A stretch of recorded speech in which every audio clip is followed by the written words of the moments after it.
Eh mais le jette pas ton trognon, tu sais qu'aujourd'hui on peut rouler avec? Rouler avec un trognon, t'es sûr? Oui, allô, bonjour. Je vous appelle parce qu'il paraît qu'on peut rouler avec un trognon de pomme, c'est vrai? Oula, attendez, je comprends pas tout. Je viens vous voir.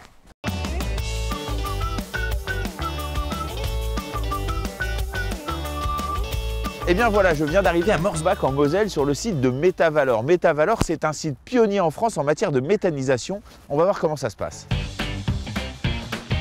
Ici, on y reçoit des déchets ménagers, jusqu'à 45 000 tonnes par an. Il en ressort, croyez-le ou non, du carburant. Quand ils arrivent ici, les déchets sont triés. On ne garde que les biodéchets, c'est-à-dire les déchets d'origine animale ou végétale.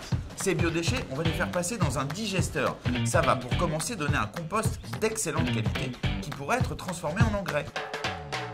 Mais le processus de digestion produit aussi du biogaz. On l'appelle biogaz parce qu'il est d'origine biologique. Mais c'est bien du gaz, c'est-à-dire en soi une source d'énergie.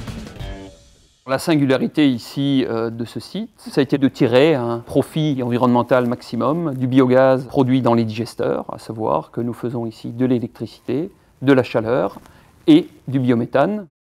Arrêtons-nous un instant sur le biométhane. Une fois qu'on a récupéré le biogaz, il va falloir l'épurer, c'est-à-dire le débarrasser de son eau, de son CO2 et de son hydrogène sulfuré.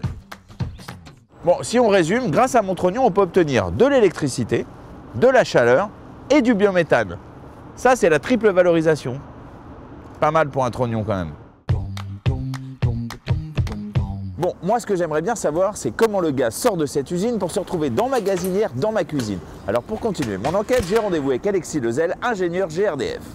Le biométhane arrive à la station en étant déjà épuré. Ensuite, la responsabilité de GRDF, c'est de l'odoriser, c'est-à-dire lui donner la même odeur caractéristique que du gaz naturel.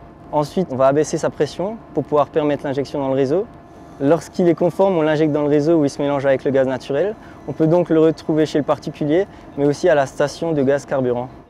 Alors voilà, c'est ici que mon trognon de pomme, après avoir été transformé en biométhane, permet de faire rouler tout type de véhicules. Des véhicules de collecte, des bus.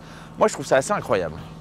Le site de Métavalor est aujourd'hui le seul en France à produire du biométhane et du biocarburant et à avoir intégré une station d'injection. Ce n'est qu'un début.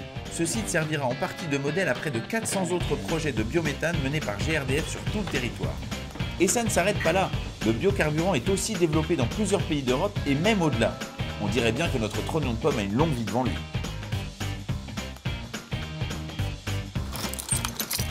Dis donc, t'avais raison, c'est hallucinant ce qu'on peut faire avec un trognon de pomme.